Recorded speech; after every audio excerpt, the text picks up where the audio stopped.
Coucou les addicts, c'est Aurélie. Très heureuse de vous retrouver pour ce tout dernier décryptage de l'année 2020.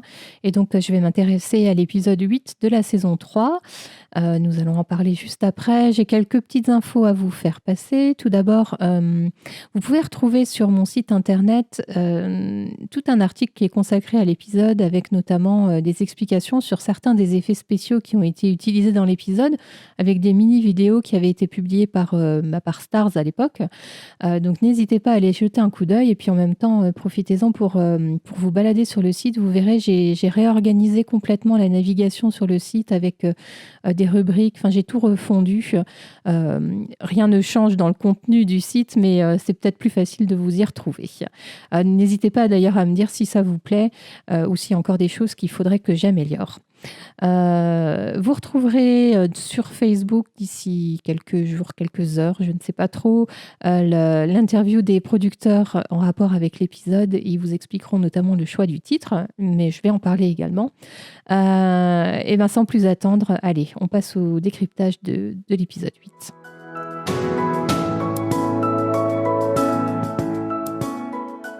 Et je commence comme d'habitude par mes impressions générales et je vous parle en premier du choix du titre. Donc le titre en français, c'est La première femme, en anglais First Wife. Et bien sûr, c'était en référence à la façon dont Willoughby surnomme Claire. Il le dit en chinois, donc Claire ne comprend probablement pas ce que ça veut dire, hein, mais Jamie le sait bien. Et donc, vous verrez, hein, les producteurs expliquent très bien sous forme d'humour le choix de ce titre et pour autant on le comprend très bien. D'ailleurs, les lecteurs du roman comprennent également, hein, honorable première épouse, c'est ainsi que Willoughby appelle Claire. Le scénario a été écrit par Joy Blake. C'est une jeune femme pour qui cet épisode dans Outlander est son premier scénario. Moi, je trouve qu'elle s'est très très bien défendue et qu'elle a probablement bien pris connaissance du roman. Il a été réalisé par Jennifer Getzinger, qui avait également réalisé l'épisode 2 de cette saison 3. Et j'en profite pour vous rappeler la façon dont fonctionnent les tournages d'Outlander. Hein. Donc, ils fonctionnent par bloc. Et ce qui s'appelle un bloc, c'est un groupe de 2 épisodes qui sont tournés en même temps, alors sur une période de quelques semaines, bien sûr, mais à l'intérieur d'un bloc, c'est pas forcément chronologique ni linéaire, hein, donc, mais par contre, voilà, il y a souvent une certaine logique de lieu, d'espace, d'acteurs présents aussi pour un même bloc. Et donc, ce qu'il faut savoir, c'est que pour cet épisode 8, il a fait partie du bloc 2 pour cette saison 3. Il a été filmé en même temps, donc l'épisode 2 qui se passait aussi à Lallybroch, hein, lors du retour de Jamie et ben, à Lallybroch juste après Culloden, hein, et où on l'avait découvert vivant dans une cave, etc. Et le bloc 1 de cette saison 3, juste pour la petite info, concernait l'épisode 1 et l'épisode 3. Donc, on imagine bien que c'est une grosse performance pour les acteurs, hein, de tourner l'épisode 8 bien avant tous les autres. Et ce qui veut dire qu'en fait, au moment où Claire et Jamie, enfin, où Kate et Sam tournent cet épisode, en fait, ils ne se sont même pas encore revus. Enfin, il n'y a pas eu les retrouvailles de l'épisode et Malcolm. Donc, grosse performance pour les acteurs, pour les costumes, le maquillage, enfin, pour tout ça également, hein, puisque lorsqu'on tourne l'épisode 2, Jamie sort tout juste de Culloden, donc à 25 ans, et pour l'épisode 8, il a plus de 40 ans. Beau travail également sur les lumières, et je pense notamment à cette scène entre Claire et Jamie dans la chambre à Lallybroch au moment où... c'est pour leur première soirée, hein, à Lallybroch. C'est une discussion apaisée à ce moment-là, mais on voit des plans avec les bleus du clair de lune, et c'est Claire, hein, qui est adossée à la fenêtre au clair de lune, et les rouges orangés qui entourent Jamie, avec la lumière des bougies, évidemment. Ça montre bien quand même l'antagonisme, malgré tout, qu'il y a entre les deux, et puis le poids du secret que Jamie s'apprête à révéler à Claire. Ouais. très très joli et vraiment bien fait. Et de la même façon, gros travail pour la fête de Hogmanay à la Librock, hein, le flashback de Jamie. Un très chouette travail de réalisation et de montage pour cette scène-là, je vais en parler plus en détail juste après. Et puis aussi, beau travail de réalisation pour la scène finale, lorsque Claire et Jamie sont sur la falaise. On a vraiment effectivement l'impression qu'ils sont seuls au monde et qu'ils peuvent se parler à cœur ouvert. Et la toute fin, avec le travelling sur l'océan. Les effets spéciaux pour l'île des Silkies, là, dont vous retrouvez les infos sur mon site internet. Vraiment, là, gros travail. Ce qu'on peut dire également pour l'épisode, c'est qu'on a 2 flashbacks. Alors, des flashbacks, on est habitué à en avoir hein, dans Outlander, ne serait-ce que pour ceux que Claire a de son passé, futur, enfin bref. Mais là, il y en a 2, et ça, c'est quand même plutôt rare. Et en fait, ils sont destinés à combler les trous pour Claire, hein, les trous qu'il y a dans la connaissance qu'elle a de la vie de Jamie. Et puis aussi quelques trous que nous, on pourrait avoir en tant que téléspectateurs. Le flashback sur l'île des Silkies est un morceau qui nous a manqué, en fait, dans l'épisode 3 de cette saison-là. Il nous a manqué pour comprendre vraiment l'émotion de Jamie et son envie de mourir sous l'épée de Lord John Grey, hein, lorsque John Grey arrive sur l'île et surprend Jamie. Jamie était vraiment dans un grand état de désespoir. Alors, on arrivait quand même à comprendre pourquoi hein, il n'avait pas trouvé Claire, mais là, on comble un trou et je trouve que c'est chouette. Et puis, on a un deuxième flashback sur la fête de Hogmanay qui est hyper important pour qu'on puisse, entre guillemets, accepter le fait que Jamie ait épousé Lyrie. Je vais en reparler. Dans le scénario d'origine, j'ai eu la curiosité d'aller le lire hein, sur le site de Stars. Il y a de nombreuses petites pépites dont certains passages ont été tournés et qu'on a du coup d'ailleurs dans les scènes coupées sur les DVD. Et alors, si ces scènes ont été coupées, hein, c'est tout simplement par manque de temps. C'est un épisode qui fait déjà 60 minutes pleines. Donc, c'est vraiment l'extrême limite pour un épisode d'Outlander. C'est dommage, mais je vais vous en mettre des extraits dans le décryptage, vous verrez. Et certaines scènes, certains passages du scénario n'ont pas du tout été tournés. Donc, on ne peut pas les voir, mais ouais, des vraies pépites. Et notamment, je pense là aux scènes coupées. Alors, il y a une discussion entre Yann, le vieux Yann, et Jamie sur le fait que petit Yann le suit un peu comme un toutou. Là, je vous en mets un petit extrait. On comprend mieux, enfin encore mieux, j'ai envie de dire, l'attachement que petit Yann a pour Jamie et tout le respect qu'il a pour lui aussi. On a aussi une scène coupée entre Claire et la petite Johanny. Malgré toute la colère que Claire peut avoir, elle a une discussion et elle essaye de rassurer la petite fille qui lui fait beaucoup penser à Brianna avec ses cheveux roux. Et une dernière scène, c'est dans la même scène hein, que celle de Claire avec Johanny, mais où on aperçoit un regard entre Fergus et Marsali. Fergus, on ne le voit pas du tout dans l'épisode. Donc, je trouve dommage finalement qu'ils aient coupé ce morceau-là. Ça permet d'anticiper et de comprendre certaines des relations entre les personnages. Mais globalement, voilà, c'est un épisode qui s'attarde énormément sur les relations.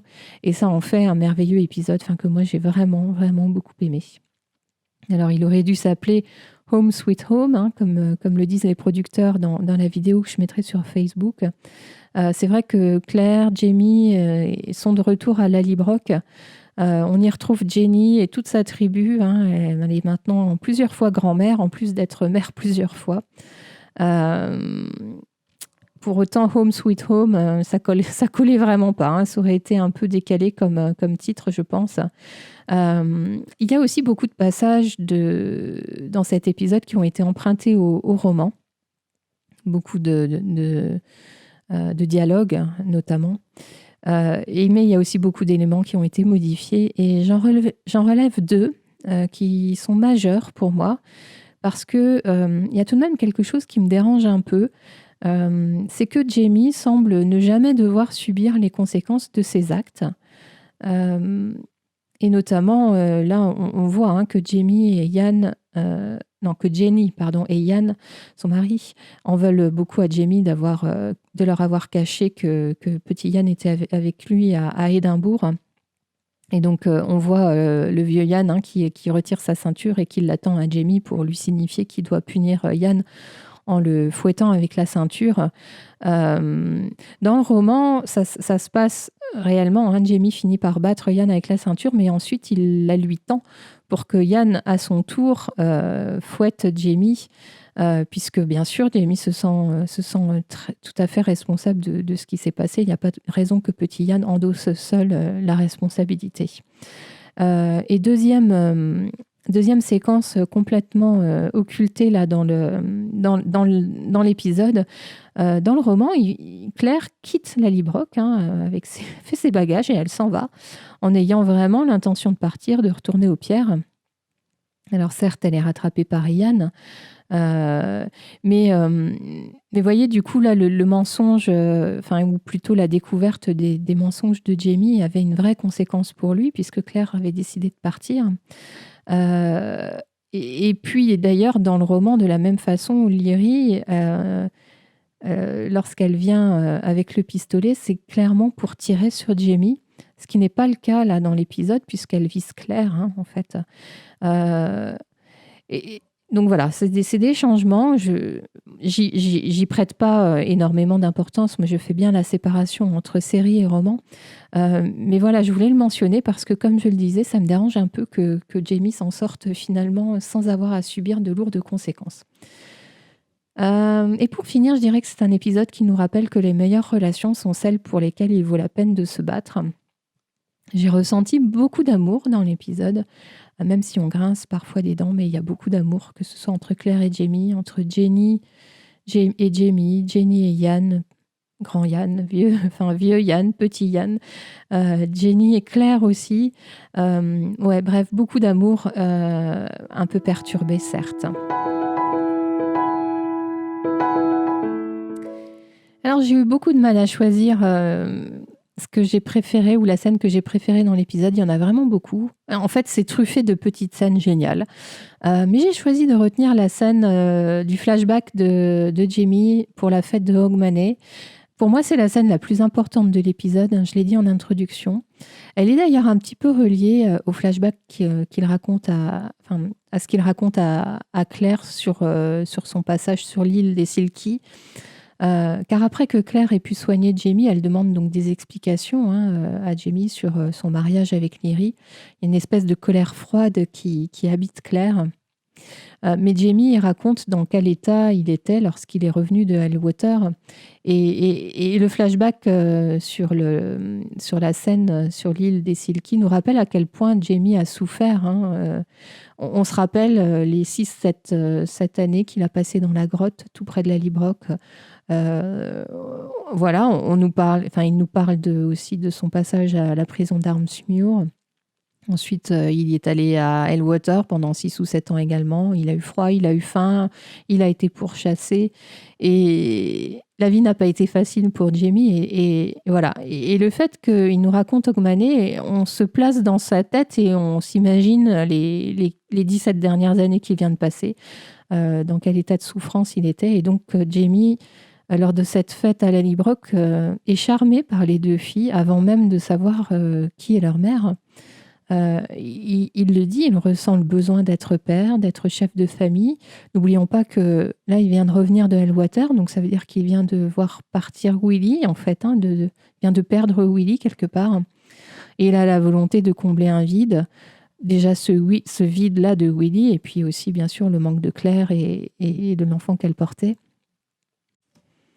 Et on découvre que s'il s'est marié avec Lyrie, c'est pour les deux filles.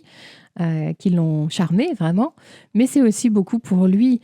On observe aussi dans cette scène les regards de Jenny. On voit qu'elle est heureuse pour son frère et puis aussi qu'elle y est pour quelque chose dans l'aboutissement de ce mariage.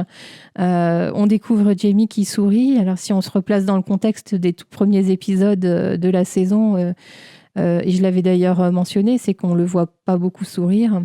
J'aimerais aussi mentionner la beauté des deux petites filles, de Marsali, jeune fille, et de la petite Joanie. Je pense que les équipes de casting ont fait un remarquable travail parce que, notamment pour Marsali, je trouve que la ressemblance avec la Lyrie de la saison 1 est vraiment assez frappante. C'est joli choix. Je relève aussi le super décor. Franchement, la Librock décorée pour des fêtes de Noël et des fêtes de Hogmanay, c'est magnifique. La réalisation aussi est superbe, et le montage avec des slow motion, des plans sur le regard que jette Jenny tout en dansant, vraiment super bien fait. Et dans cette scène, ce qu'on remarque aussi, c'est que Claire est touchée par l'honnêteté de Jamie et puis par son sentiment de solitude. Elle est en capacité de comprendre ce qu'il ressentait à ce moment-là, même si elle ne lui pardonne pas là tout de suite nécessairement. Mais elle comprend. Alors pour mon flop, 2 choses, moi, m'ont un peu dérangée dans l'épisode. La première, c'est la mise en scène qui entoure l'intervention de Lyrie là, dans la cour de la Librock, lorsqu'elle fait feu sur Jamie. Je trouve que cette scène est un peu brouillon. Ça se passe un peu rapidement. Les intentions sont pas forcément très claires. Enfin, quand on écoute les dialogues, on sent que c'est sur Claire qu'elle a envie de tirer, mais c'est pas, voilà, je trouve que c'est pas limpide. Et puis, une fois que le coup de feu est parti, la façon dont Claire la bouscule, enfin voilà, je trouve que c'est pas d'une grande élégance. Et la deuxième chose, c'est la fin. Ça concerne la fin de l'épisode et le fait qu'on ne nous donne pas la réponse de Claire à la merveilleuse phrase de Jamie. Si je vous la remets en tête, Jamie dit à Claire, vas-tu choisir l'homme que je suis maintenant pour l'amour de celui que tu as connu? C'est tiré du roman. Et voilà, je trouve dommage qu'on n'entende pas la réponse de Claire. C'est aussi la 3e fois qu'on nous laisse sur un cliffhanger émotionnel en fin d'épisode. Un peu lassant. Allez, les producteurs, faites preuve de créativité, changez de stratégie. Là, franchement, c'était malvenu et j'aurais trouvé ça beau qu'on ait la réponse de Claire. Surtout qu'on la connaît, on la suppose, et l'entendre, ça aurait été assez merveilleux. Tant pis.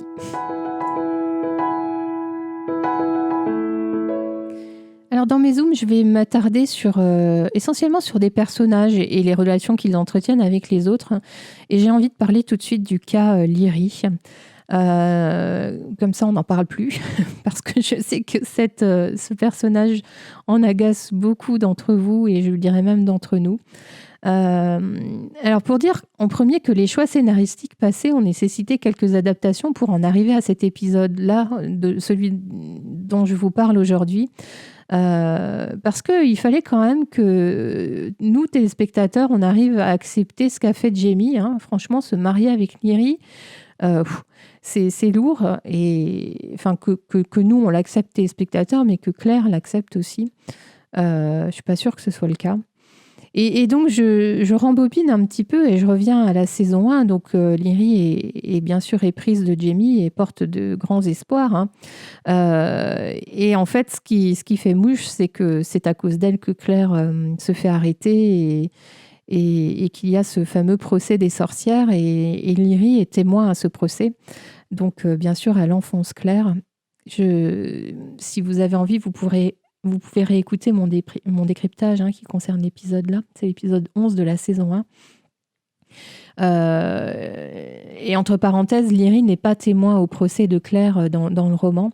Et donc, ce qui a poussé les producteurs et les scénaristes à faire un petit rétro-pédalage dans la saison 2 avec l'épisode Le repère du vieux renard, celui où on voit le grand-père de Jamie. Il fallait réhabiliter Lyrie et adoucir son personnage. Et cet épisode-là de la saison 2, où on la voit donc chez le grand-père de Jamie, avait cet objectif-là. La réhabiliter à nos yeux et et aux yeux de Claire et de Jamie. Mais comme le dit Claire, à ce moment-là, ce qu'elle avait demandé à Jamie, c'est d'aller remercier Lyrie, mais pas de l'épouser. Donc voilà, lorsque Lyrie débarque dans la chambre de Claire et Jamie, les insultes fusent. D'ailleurs, mention spéciale à son lexique. Hein. Elle a un bon stock lexical au niveau des jurons, des insultes et des petits mots doux. Euh, Néanmoins, je pense que la production a quand même volontairement bien fait les choses et a laissé assez peu de temps d'écran à Lyrie. On la voit pas beaucoup. Si on cumule ces temps de présence à l'écran, ça doit même pas excéder 2 minutes, je pense. Et moi, j'avais envie de me poser cette question-là. Est-ce qu'on peut vraiment blâmer Lyrie ? C'est Jamie qui a accepté de l'épouser. Hein. Elle l'a pas forcé. Elle y est pour rien. Hein. Même si, évidemment, elle était sans doute très heureuse au fond d'elle. Lyrie a fait 2 mauvais mariages précédents qui l'ont laissée très méfiante vis-à-vis des hommes. Et en fait, elle était ado quand elle est tombée amoureuse de Jamie. Elle pensait vraiment qu'il serait à elle, pour elle. Et Claire a débarqué à Castle Leoch et a tout anéanti. Elle a anéanti ses rêves de jeune fille. Et moi, j'ai envie de dire, sur ce point-là, on ne peut pas blâmer Lyrie d'être tombée amoureuse de Jamie parce que tout le monde est amoureux de Jamie Fraser. Je pense que pas grand monde me contredira. Et en fait, avec le retour de Claire à Lallybroch, l'histoire se répète un peu pour elle. Alors, je dirais que le seul problème de Lyrie, c'est qu'elle n'a pas mûri émotionnellement parlant. Et c'est ce qui fait que sa réaction est aussi démesurée. Et d'ailleurs, elle y est pour beaucoup pour la suite des intrigues, puisque la demande de réparation pour mettre un peu de côté toute cette histoire et ce mariage avec Jamie va se régler avec de l'argent que Jamie n'a pas à l'heure actuelle et qui le force à aller sur l'île des Silky pour récupérer le trésor. Donc voilà, on se demande si on entendra à nouveau parler de Lyrie à ce moment-là. Comme je le disais, on ne lui a pas donné beaucoup de temps d'écran. Mais oui, l'intrigue qu'elle génère nous fait penser qu'on la reverra sans doute. Le deuxième personnage dont j'ai envie de parler, c'est de Jenny. Jenny est un personnage qui a été vraiment beaucoup exploré dans l'épisode et qui me semble proche de nous, en fait. C'est une femme qui est... une femme d'âge mûr maintenant, qui semble lucide, intelligente, entière, et vraiment avec un sentiment fort de protection vis-à-vis des siens. Avec Jenny, c'est un peu comme ça qu'on le comprend dans ses interactions. C'est noir ou c'est blanc. Il n'y a pas de 50 nuances de gris, en fait. C'est vraiment tout blanc, tout noir. Elle nous semble comme une mère louve à la tête d'une grande tribu. Elle en est d'ailleurs très fière. Et l'épisode prend le temps de nous montrer ce que ressent réellement Jamie. Et ce qu'on découvre, c'est qu'elle s'est sentie vraiment abandonnée par Claire, qui était comme une sœur pour elle. C'est un peu comme une trahison, comme elle le dit à Claire à un moment donné, la famille, ça écrit des lettres. Et donc, il y a un gros sentiment d'incompréhension pour elle sur cette absence de nouvelles. La scène où Claire, Jamie et Yann arrivent à Lallybroch, on sent tout de suite la distance que met Jenny et à contrario l'envie de Claire de la prendre dans les bras. Et je trouve d'ailleurs qu'à ce moment-là, le jeu de Kate et le langage corporel de Kate est superbe. On sent qu'elle a envie d'y aller. Elle jette un petit coup d'œil à Yann et elle trouve pas d'assentiment dans le regard de Yann, donc elle reste un peu en retrait. Superbement joué. Et puis ensuite plusieurs tête-à-tête entre elles deux, où on sent l'envie de Claire de réchauffer l'ambiance, mais Jenny reste sur ses positions et elle la bat froid tout au long de l'épisode. Comme je le disais, il y a beaucoup d'incompréhension, on sent aussi de la douleur. Des doutes, ce sentiment de trahison et aussi du chagrin. Il y a quelque chose que Jenny ne maîtrise pas et c'est ce qui fait qu'elle est aussi retenue dans ses relations avec Claire. Et c'est cette attitude de Jenny qui fait que Claire ne se sent pas du tout la bienvenue à la Librock. Hein. C'est pas du tout home sweet home pour elle. Jenny lance des petites piques bien senties tout au long de l'épisode. Et on voit que Claire aimerait lui dire la vérité. C'est ce qu'elle dit à Jamie. C'est vrai que ça réglerait tout finalement. Hein. Si Claire pouvait expliquer tout ça à Jenny, je suis pas sûre que Jenny ne comprendrait pas.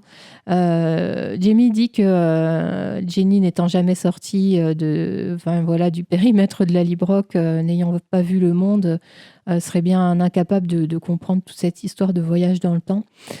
Pourtant, Jenny est quelqu'un qui croit beaucoup aux légendes et aux traditions en Écosse. Enfin, on la sent aussi très ancrée dans tout ce monde de traditions.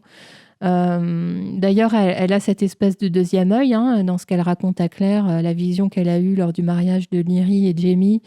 Par rapport à ces histoires de légendes, le passage des pierres, tout ça, je suis pas sûre que Jenny n'y croirait pas en fait. Mais je referme la parenthèse. Et donc Claire finit par lui dire une demi-vérité. Alors elle omet la partie voyage dans le temps, mais elle lui parle de son mari en Amérique.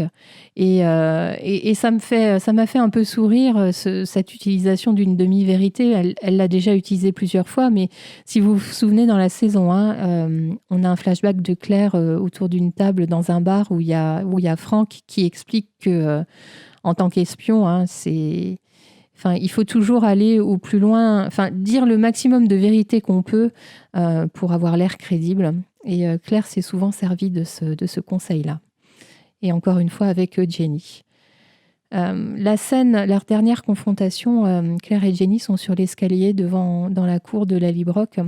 Et c'est une scène qui fait référence et qui est un miroir à une scène de la saison 1 dans l'épisode 13, La Garde, lorsqu'elles attendaient le retour de Jamie alors qu'il avait été pris en embuscade.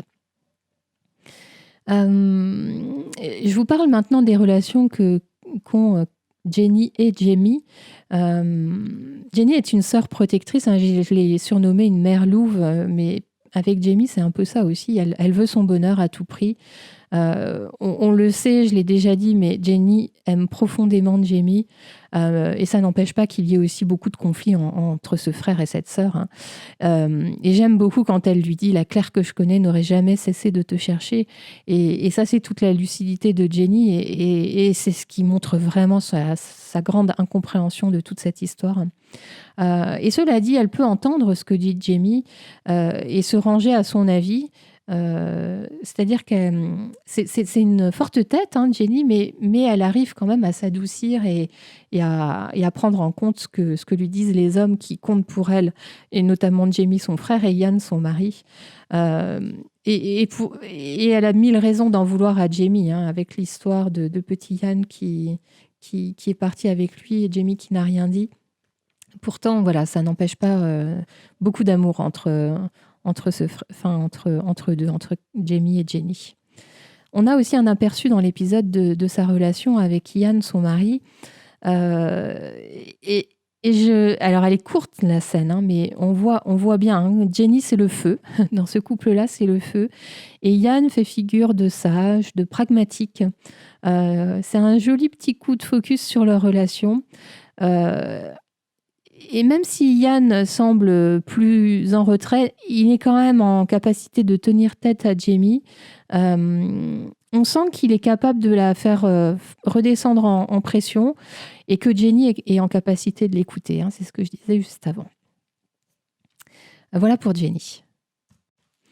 Un petit mot rapide sur petit Ian, puisqu'on le découvre encore un peu plus dans l'épisode. Ce que j'ai envie de mentionner en premier, c'est son visage à l'approche de la Librock. John Bell là, le joue aussi vraiment super bien. Il est content de rentrer, mais il sait qu'il va se faire punir, donc voilà, petite moue d'appréhension alors qu'il se rapproche de plus en plus de ses parents.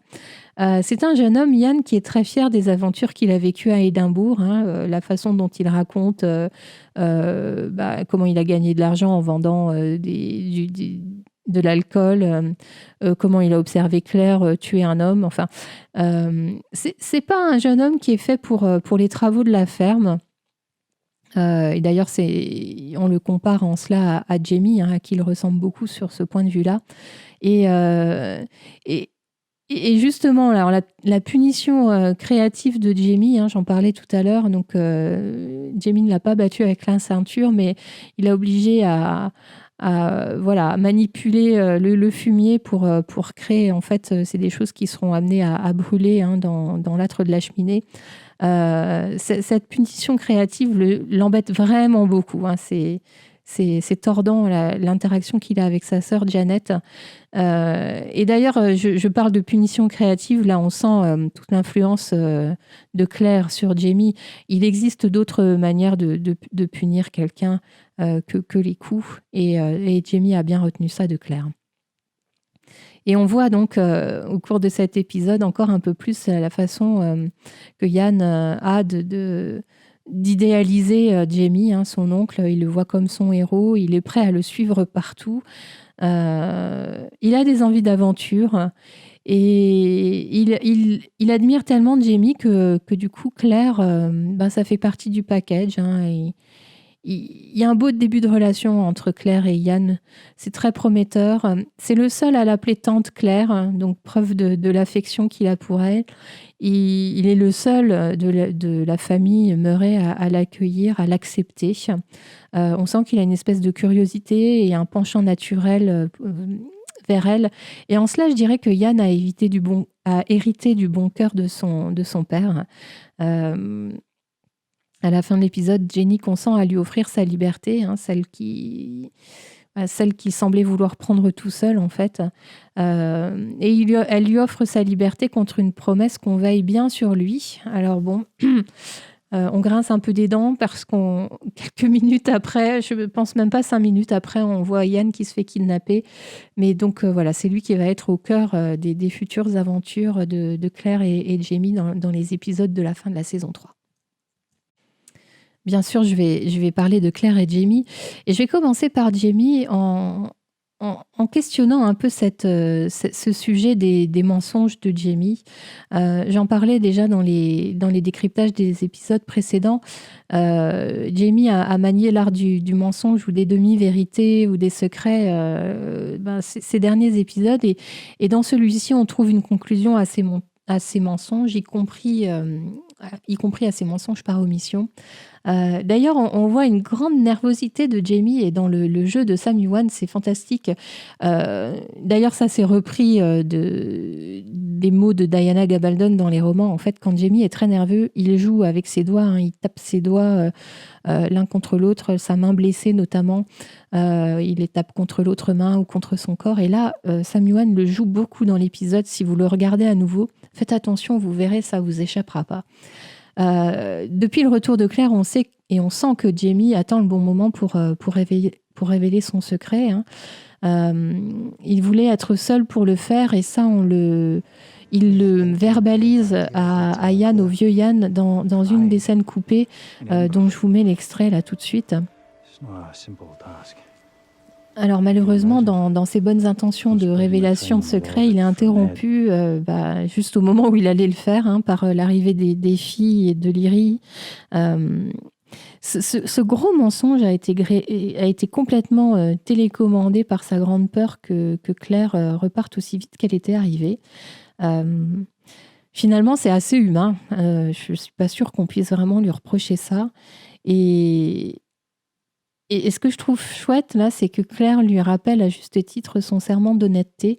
Et finalement, le secret révélé a l'effet qu'il redoutait le plus, c'est que Claire veut partir.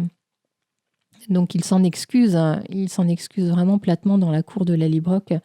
Il ne peut pas faire grand-chose d'autre que s'excuser, d'ailleurs, et heureusement qu'il le fait. Mais là où on retrouve finalement le vrai Jamie, celui qu'on connaît, c'est dans sa relation avec les enfants. Et notamment avec la petite Joanie. Au moment du clash, la première chose qu'il fait, c'est qu'il se dirige vers la petite. Claire est choquée, elle est complètement atterrée, presque avec le souffle coupé, mais c'est une adulte et elle peut attendre. Donc Jamie choisit d'abord d'aller parler à la petite Joanie. Je le trouve vraiment délicat dans ses explications. Il agit avec elle comme un père. il se soucie vraiment des filles, qui sont la raison principale de son mariage avec Niri. Et au cours de cette mini-scène entre lui et Joanie, on s'en rend vraiment compte. Et j'en parlais tout à l'heure, il y a aussi une scène coupée où on voit Claire mettre de côté sa colère pour rassurer à son tour la petite Joanie. Elle utilise quasiment les mêmes mots. Et c'est vrai que dans des cas où les parents se disputent, la chose à faire avec les enfants, c'est de les rassurer sur l'amour que leur portent leurs parents. Et Claire et Jamie les font très bien, chacun à leur tour. Dans cet épisode, Claire n'est pas vraiment à la fête. Elle découvre que les choses ont changé lors de ses 20 années d'absence. Et à la fin de l'épisode, on la voit vraiment questionner ses choix et avoir des doutes sur sa venue au XVIIIe siècle. Elle le dit, elle ne pensait pas que ce serait si dur. C'est vrai que ça fait beaucoup. Elle doit être là depuis à peine quelques jours, une semaine tout au plus. Et que de choses, l'incendie, le meurtre, la découverte du mariage de Jamie, la découverte qu'il a un autre fils, le fait qu'elle ne soit pas la bienvenue à la Librock, ça fait vraiment beaucoup de choses pour elle. C'est à nouveau une Outlander, une étrangère. C'est vrai qu'il y a peu de monde qui se souvient d'elle et ceux qui auraient pu l'accueillir à bras ouverts, c'est Yann et Jenny, mais voilà, pour toutes les raisons que j'ai déjà évoquées, bien sûr, c'est assez tendu pour elle. Heureusement, elle a la sympathie de petit Yann, mais c'est tout, jusqu'à l'arrivée à la fin de l'épisode de Ned Gowan, où on découvre des retrouvailles assez chaleureuses. Elle est très très contente de le retrouver. Alors ça, c'est une réécriture, parce que dans le roman, Ned Gowan, bien sûr, est présent pour tous ces aspects juridiques là, du divorce ou de la séparation de Jamie avec Niri. Mais Ned Gowan représente Lyri dans le roman. Et ça semble assez logique, puisque Lyri fait partie du clan Mackenzie et Ned Gowan était connu pour être le juriste, je mets ça entre guillemets, des Mackenzie. Bon, peu importe, ça n'a pas une grosse importance, mais voilà, nous aussi, on était contents de le retrouver. C'est un personnage qu'on avait bien apprécié. En tout cas, pour ma part, j'avais beaucoup apprécié dans les premières saisons. Et en fait, au cours de l'épisode, elle assemble au fur et à mesure les morceaux de la vie de Jamie en son absence.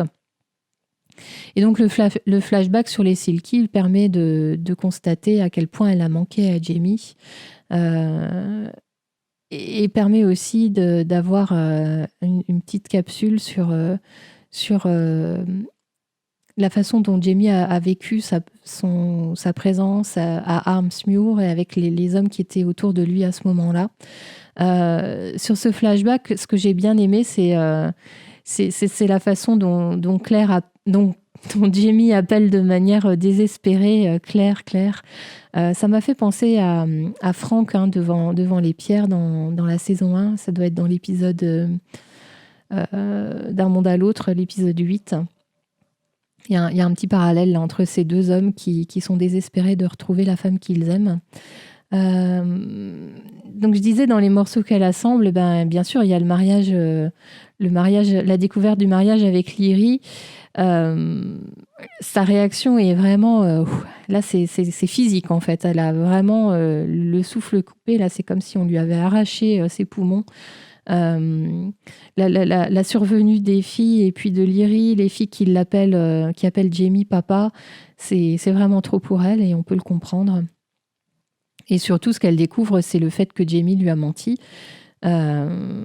Et ça, c'est énorme. C'est énorme pour Claire. Et surtout de découvrir que c'est Lyri, pour toutes les raisons que j'ai déjà évoquées. Mais voilà, la dispute qui s'ensuit, une fois cette découverte, est encore plus énorme que la dispute de l'épisode précédent, où j'avais noté un petit crescendo dans leur frustration. Là, vraiment, c'est toutes les frustrations qui se font jour. Je le disais, la dispute est vraiment énorme. Ça devient très physique. D'ailleurs, ce n'est pas sans rappeler cette grosse dispute que Claire et Jamie avaient eue juste après l'épisode de la fessée dans la saison 1, dans l'épisode 9. C'est tellement violent que si ça n'était pas Claire et Jamie, on pourrait penser que c'est à la limite du viol. Dans le roman, j'adore cette citation parce qu'on sent bien les frustrations et aussi le fait que les corps s'appellent finalement. Je vous lis cette courte phrase extraite du livre. Nous mettions toute notre énergie à nous entretuer, animés par une rage accumulée au cours des 20 années de séparation, prenant notre revanche, lui sur le fait que je l'avais abandonné, moi sur le fait qu'il m'ait laissé partir, lui sur Franck, moi sur Lyrie. Seules deux personnes qui s'aiment vraiment peuvent se battre avec une telle intensité. Donc ils sont prêts à passer à l'acte de manière assez bestiale sur le tapis. Et Jenny arrive et c'est la douche froide, littéralement. Alors, Claire est certes en colère, mais elle est avant tout médecin. Et lorsque Jamie prend la balle de Lyrie, bien sûr, elle met de côté sa colère pour le soigner. En revanche, elle n'est pas du tout réceptive à l'humour de Jamie. Jamie, on le connaît, lors des moments de tension, il essaye toujours de s'en sortir par une pirouette. Là, ça ne fonctionne pas. J'aime beaucoup cette phrase qu'on retrouvera d'ailleurs dans la saison 5. Ce n'est qu'une cicatrice de plus. Et pour le petit clin d'œil, dans la saison 5, c'est lors d'un flashback de Claire, lorsqu'elle soigne ce patient au XXe siècle, ce patient qui doit se faire opérer à l'abdomen et qui finalement finit par décéder. Il lui dit la même chose, ce n'est qu'une cicatrice de plus. Et donc Claire, médecin, se sert de l'attirail qu'elle a ramené du XXe siècle et pour la première fois, la pénicilline va permettre de sauver quelqu'un qui lui est cher et c'est Jamie en l'occurrence. Et en fait, tout ce dont je viens de parler, ça conduit Claire à exprimer ses doutes en fin d'épisode. Son choix de renoncer au XXe siècle à Brianna est remis en question. Et moi, je trouve que ces interrogations sont tout à fait légitimes, malgré l'amour qu'elle porte à Jamie. C'est vrai qu'elle a laissé de côté, elle a renoncé à finalement des choses bien dans sa vie. Et la question que Jamie lui pose sur le fait de savoir si elle va poursuivre sa vie ici avec lui, bien sûr, reste sans réponse. J'en ai parlé, c'est dommage. Mais comme je le disais aussi, on n'a pas de doute sur la réponse. Et je vais donc passer tout de suite à la conclusion de ce décryptage. Et si on n'a pas la réponse de Claire à la question de Jamie, c'est parce que Claire aperçoit au loin un bateau qui arrive sur l'île et qui s'approche dangereusement de l'endroit où se trouve Yann. Ça signifie que d'autres étaient au courant pour le trésor, ou alors que Jamie, Claire et Yann ont été suivis. Là, pour l'instant, on ne sait pas. En tout cas, Yann a été kidnappé. Et la distance entre Yann et nos héros semble si grande que ça laisse peu d'espoir sur le fait qu'on puisse le rattraper. On sent sur cette fin d'épisode que des aventures sont à venir. Il y a beaucoup de questions en suspens. C'est qui sont les hommes? Pourquoi sont-ils arrivés sur l'île à la recherche du trésor? Comment Claire et Jamie vont faire pour récupérer Yann? Le plan final qui nous montre Claire et Jamie à terre et la caméra qui s'éloigne, on sait qu'on quitte l'Écosse, qu'on part vers de nouvelles aventures. Alors avec ces deux-là, on y est quand même un peu habitué. Lorsque j'ai découvert la série pour la première fois, je me demandais bien où tout ça allait nous emmener. La vie n'est décidément pas un long fleuve tranquille pour Claire et Jamie. Mais bon, c'est ce qu'on aime, ne nous en cachons pas. Sur ce, je vous souhaite une très très agréable fin d'année 2020. Surtout prenez soin de vous. À très bientôt.